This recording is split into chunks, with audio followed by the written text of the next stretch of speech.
Praise lord. మన ప్రభువైన యేసుక్రీస్తు నామములో అందరికీ శుభాభివందనములు తెలియజేసుకుంటున్నాను. ఈ దినం దేవుడు మనకిచ్చినటువంటి నూతనమైన వాగ్దానము, అది యెషయా గ్రంథము 26వ అధ్యాయము 2వ లేఖనాన్ని మనమందరం చదువుకుందాం. సత్యమును ఆచరించు నీతిగల జనము ప్రవేశించినట్లు ద్వారములను తీయుడి.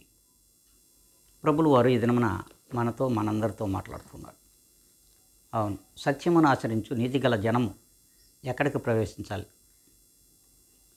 ఈ దినం పరిశుద్ధ దినము, పునరుద్ధాన దినము, ఆదివార దినం.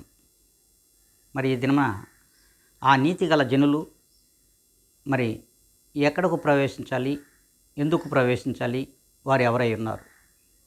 దేవుడే స్పష్టంగా ఈ దినం మాట్లాడుతున్నాడు. మరి సత్యమును ఆచరించే జనులు, నీతిని ఆచరించే జనులు, మరి ఆ నీతి మార్గమున, యథార్థ మార్గమున ఈ లోకమునకు వచ్చిన క్రీస్తు యేసు అనే రక్షకుడు, మరి ఆ రక్షకుడు ఉంటున్నటువంటి స్థలం, మరి నివాసం ఉంటున్నటువంటి స్థలము పరిశుద్ధ ఆలయము. ఆ పరిశుద్ధ ఆలయంలోనికి ప్రవేశించడానికి ఎవరు వస్తారంటే నీతిగలమైనటువంటి జనులు, సత్యమును ఆచరించే జనులు. నీతిని సత్యమును రెండిటిని ఆచరించగలిగినటువంటి జనులు క్రీస్తు యేసునందు నివసించుట యోగ్యము. మరి ఆ రీతిగా మనము ఈ లోకంలో ఉన్నామా? క్రైస్తవ విశ్వాసులందరూ కూడా క్రీస్తులో నివసించుచున్నాము అంటున్న ప్రతి ఒక్కరికి దేవుడు మాట్లాడుతున్నాడు. ప్రతి ఒక్కరితో మాట్లాడుతున్నాడు ఈ మాటలు. మరి నీతిగల జనము, సత్యమును ఆచరించే జనులు ఈ దినమున ప్రభువైన యేసుక్రీస్తు యొక్క ప్రార్థనా స్థలములలో, మందిరములలో ఉండాలి.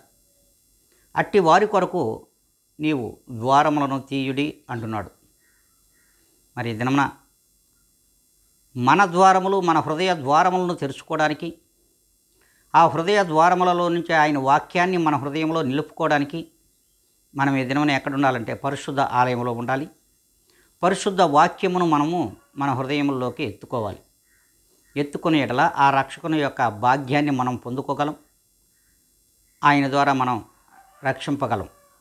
మరి ఆ రీతిగా మనం ఉన్నామో లేదో ఒక్కసారి ఆత్మ పరిశీలన చేసుకొని ఈ యొక్క ఉదయకాల సమయమున, ఈ పరిశుద్ధ దినము, పునరుద్ధాన దినము, ఆదివార దినమున ఆయన మందిరంలోకి రావడానికి ప్రతి ఒక్కరు కూడా మరి విశ్వాసము చేత, సత్యము చేత, నీతివంతమైనటువంటి మార్గముల చేత ఆయన మందిరంలోకి ప్రవేశించాలని దేవుని వాక్యమే సెలవిస్తూ ఉంది. ఆ రీతిగా ఆ నీతిమంతుడిని మన హృదయంలోకి ఎత్తుకోవడానికి కూడా మన హృదయములను మనము తీయవలసిన అవసరం ఉంది. మరి ఈ రీతిగా మనం ఉన్నామా లేదంటే ఒక్కసారి జ్ఞాపకం ఉంచుకొని మరి ఇలా ఉందాము అనుకున్నట్లయితే అందరం తలలో ఉంచుకుందాం, ప్రార్థనలో ఏకీభిద్దాం. మహాపరిశుద్ధుడా, ప్రేమ కలిగిన మా గొప్ప ఘనమైన తండ్రి, మీ పాదములకు వందనములు. ఈ పరిశుద్ధ దినము, పునరుద్ధాన దినమున నీ మందిరములోనికి నాయన మేమందరము ప్రవేశించినట్లుగా ఇదిగోనైనా మీరు మీ ద్వారములను తీయుడి అంటున్నావు.